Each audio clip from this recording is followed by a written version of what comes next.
अबरार बेटा, अभी तक सोए नहीं?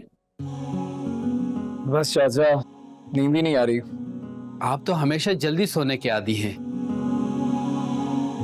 आज यूं जागता देखकर पूछ लिया, क्या सुबह दफ्तर नहीं जाना? नहीं नहीं, ऑफिस तो जाना है, बल्कि सुबह जरा जल्दी जाना है। क्या मतलब बेटा, मैं समझा नहीं। ये बात तो मेरी समझ से भी बाहर है।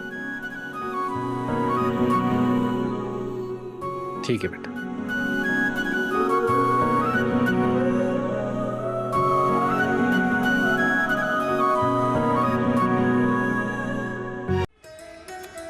Assalamualaikum, this is Imam Bukhari. This is Ari Ahmed from Orient Film. Subscribe to YouTube channel of